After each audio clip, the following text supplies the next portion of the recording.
Hello everyone and welcome to my review of BK Electronics Monolith Plus subwoofer. I would like to start off by saying I am not a professional reviewer, just a simple enthusiast who wanted to give you a more in-depth look into the subwoofer. Without further ado, let's jump in. Monolith Plus is the top-of-the-range subwoofer produced by BK Electronics, which is a UK-based company located in Essex. BK have been making subwoofers for quite a while, and all of them are handmade, so they're not mass-produced in some factory. They are made to order and sold directly to the customers, thus provide a really good value for money. Let's talk specs. Here we got a front-firing version in mahogany finish. The subwoofer is rated for 500 watts RMS and 1000 watts RMS peak. The dimensions of the Monolith Plus are 56 centimeters depth, 54 height, and 42 centimeters width. It does weigh quite a bit at 46 kilograms. So much so, it actually arrives on its own pallet. So you will definitely need some help moving it about, unless your Hulk levels are strong. This weight is partly due to the cabinet being manufactured from 25mm thick MDF and a die-cast Eminence LAB12C 12-inch twin magnet drive that weighs 5 kilograms on its own. You can read more about the drive itself in the description below if you want to know all of the fine details. Due to the cabinet's large size, it has inner capacity of 95 liters and is reflex tuned to go to 20 Hz. This is something that we will definitely are going to test later in this review. You can find the complete specs of the Monolith Plus in the description below as well. With the front grille removed, we are exposed to the driver and the 100mm diameter flared port. I do like the flat look of the driver. It stands out from the rest of the subs in the BK range. The overall finish and detail of the subwoofer are great. It really does feel premium. If we move to the back, we see the connections of the amp. Monolith Plus uses a 500 watt continuous discrete MOSFET amplifier. It's an older technology, but more than capable of producing lots of low distortion bass. Looking at the inputs from top to bottom, we got continuously variable phase control, which is a nice thing to see because most other subwoofers just give you a toggle switch between 0 and 180. Then we got the frequency control. This will allow us to manually control the frequency cutoff at the subwoofer.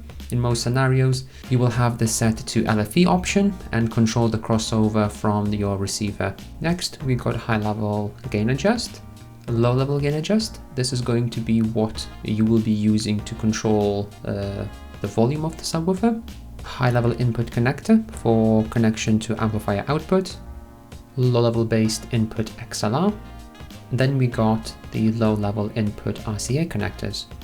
This is where you would connect your RCA cable coming from the receiver. It is recommended to use the right mono input, but it does not really matter as the input is balanced between left and right RCA inputs. LED indicator, green meaning on, red is the protected state, and it will stay red for 5 seconds after subwoofer is switched on. Power on-off switch, ICE input connector. So this covers the basic connections and controls at the back. These are pretty standard, nothing really special. One thing to note is that Monolith Plus does not have an auto on-off feature or a 12-volt trigger. Thus, the sub is always going to be on unless, of course, you turn it off manually. Some of the newer design subwoofers from BKE do have an auto on-off feature. Let's move on to the performance of the subwoofer. My room is fairly large at 5 by 7 meters, and it also opens up into a dining room that is 3 by 3 meters in size, making it an L-shaped room which is rather challenging to pressurize well. I've tested multiple locations in the room and found that the left corner has provided me with the best overall results for good listening. One thing to note that this is just my opinions and views, but I will try my best to convey an objective experience of the subwoofer. Watching movies with Monolith Plus is a great experience. The explosions of the spaceships in Star Wars movies can be truly felt, not only heard. In The Rise of the Skywalker, when a Star Destroyer appears above the city of Kijimi, you can really feel as if a Star Destroyer has appeared above your house. It's brilliant. The great bass extension is there in every movie that I have tried. I don't want to sound pretentious and try to describe Monolith Plus in a way that people describe wine, with a bunch of words that don't really mean anything or got anything to do with wine, but the bass produced by the Monolith is strong, crisp, and without distortion, even at very loud volumes. When there are many things happening on the screen, the bass felt responsive and detailed. Sub was keeping up everything happening on the screen.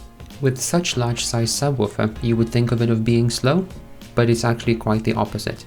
I did not experience any port noises or chuffing either, even at high volumes.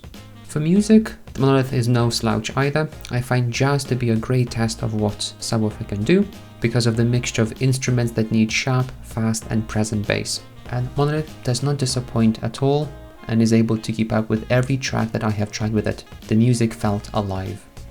Let's also look at some frequency responses that I have measured using my UMIC 1 calibrated microphone at near field placement of the subwoofer. Please keep in mind that these represent responses in my room and are not what you would have in your living room. These are only provided as a point of reference of what Monolith Plus was like in my living room. To make measurements more representative, I've measured in 3 locations: middle of my room, outdoors, and also the subwoofer placed at the corner and the microphone at the main listening position. As you can see, the frequency response of the Monolith Plus is really good. It's really flat and it does happily go to 20 Hz. This both shown indoors and outdoors. Don't worry about those 2 dips in the last chart. Those just show the rumors that I got in my living room.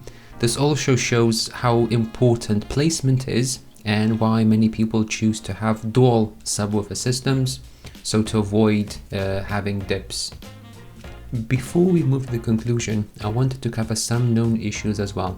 Some people have reported problems with the subwoofer making a humming noise. I can confirm that my Monolith Plus does appear to have this issue as well. However, it seems to be related to my line noise, as removing the RCA cable from the subwoofer lessens the humming. I most likely got an issue with the ground loop in the system. But there is a neat trick of using the crossover adjustment to lower this noise. All you have to do is turn the crossover dial away from the LFE until you feel a click, and just leave it there at 120 Hz. This makes the humming noise disappear in my case. I've checked with few members on the forums, and some don't have this issue at all, and some do. It's not a massive problem, but something that I wanted to make you aware of. It definitely shouldn't stop you from considering this subwoofer. So my conclusion of the BK Electronics Monolith Plus would be that it is a great subwoofer that can happily go to 20 Hz and below, which is really great for movies. It's not only great for movies, but also for music, as I mentioned before, that the subwoofer does not overshadow the music, but enhance it. Now, such bass extension does come at a cost. Monolith Plus is not a small subwoofer, it's really rather large. But if you do want a subwoofer that can go this low comfortably without breaking a sweat, Monolith Plus is definitely something to consider. For the price, I think it's good value for money, but only if you have the space of where to put it. If you're short for cash, BKE also have an eBay outlet where they sell grade B versions of the subwoofers at slightly reduced price. Don't fear the grade B, as the subs are absolutely immaculate. Actually, my Monolith Plus is a grade B as well, and I could not find anything wrong with it at all. I'll add a link in the description below as well to those who are interested. I hope you found this review helpful. All the best and take care.